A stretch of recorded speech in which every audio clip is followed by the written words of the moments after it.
So guys, in this next news story, detectives intercepted a lorry containing £300 million worth of drugs in what police have said is the UK's largest mainland drug seizure. The huge drugs bust followed a covert operation by Greater Manchester Police acting on intelligence. It ended with the seizure of a shipment worth an immense value on the streets, which had been imported into the country via a port in the south. DrugsBosses recruited a Wigan-based team to courier the narcotics, a metric ton of heroin and ketamine, with a street value of £300 million to the northwest. But they were unaware that their every move was being tracked by police. The HGV containing the drugs hidden in bags of basmati rice were intercepted at Kiel services off the M6. And now, men from Wigan, 2 of them, have faced justice for their roles in the staggering seizure. Craig Parr, who was said to have led the logistics team, was jailed for 16.5 years, while Andrew Tait, who acted as muscle and offered organisational support, was locked up for 18 years. Manchester Crown Court heard that a huge quantity of heroin, which was 785 kilos and 294 kilos of ketamine, was imported into the UK by sea through Felixstowe Port in the southeast of England. The shipment had begun from Pakistan, then via other countries before arriving into Britain.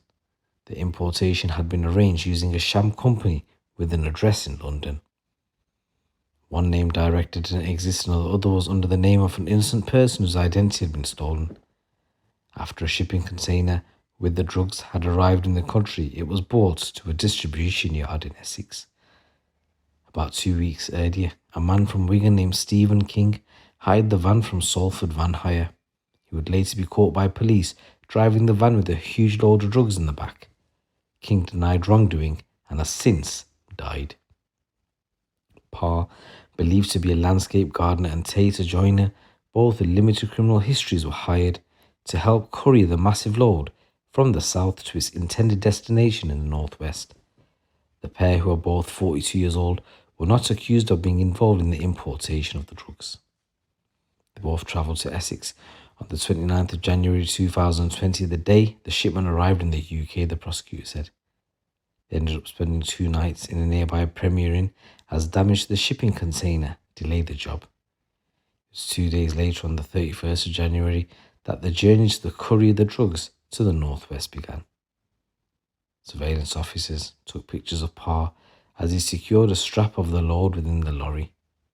Prosecutor said the proposed final destination for the drugs was Moss Side Farm in Lancashire, but the HGV being driven by King was being monitored by police.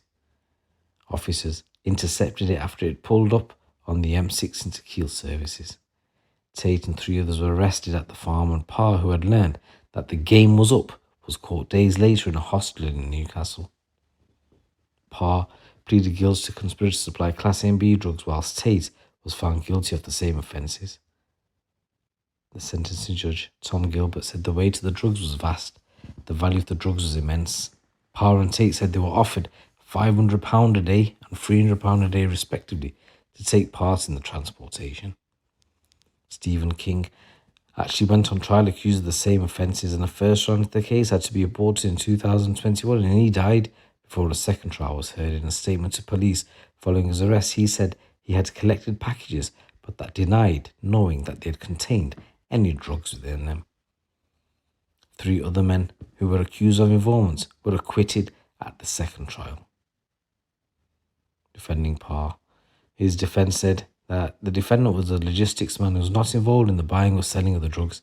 He has spent 4 years in jail since his arrest in March 2020 after an early guilty plea, awaiting the conclusion of the trials.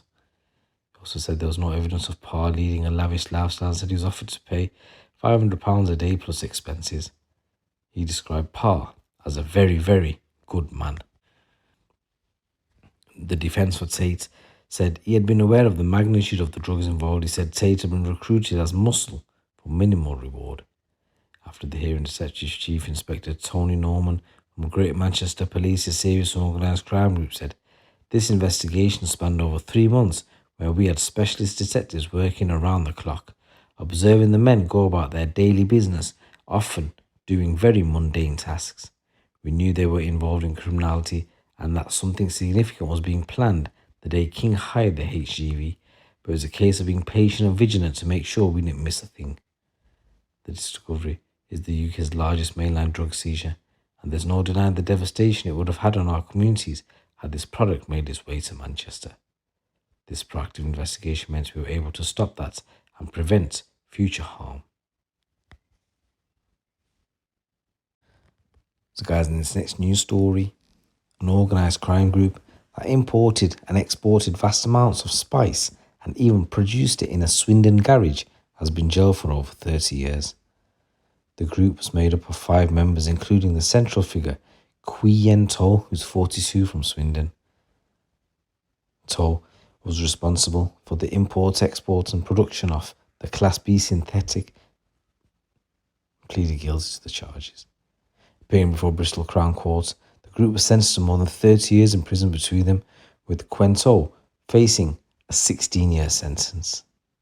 The investigation into the organised crime group, led by the South West Regional Organised Crime Unit, first began in the summer of 2020 when the UK Border Force intercepted 4 kilos of spice crystals that were on the way to properties owned by or associated with Tait to Swindon.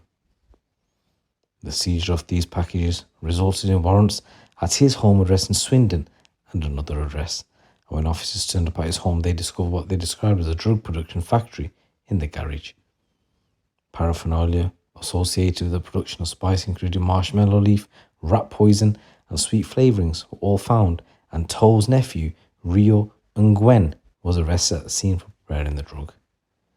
In total, 40 kilos of Class B drugs were seized from Yen Tait's home, as well as computers, phones and receipts showing that he had been distributing packages containing spice around the world to countries including Kuwait and Nigeria, as well as smaller dealers across the UK. Investigators were later able to prove that Tait had been aided by a network of friends and family, including his estranged wife, Cathy Tait, his sister, Vicky Tait, and Michael Clark from London. Vicky Tait, Michael Clark and Rio Ngwen previously pleaded not guilty to any involvement but found guilty by a jury at Bristol Crown Court in December. Detective Inspector Claire Smith said this has been a lengthy investigation with officers having to make significant digital and financial inquiries both in the UK and overseas. So Clark was found guilty. He was handed 7 years in jail. Vicky Tait was sentenced to 6 years, and the nephew, Rio, got 2 years and 2 months. Katie Tait received a 10-month suspended sentence for 12 months.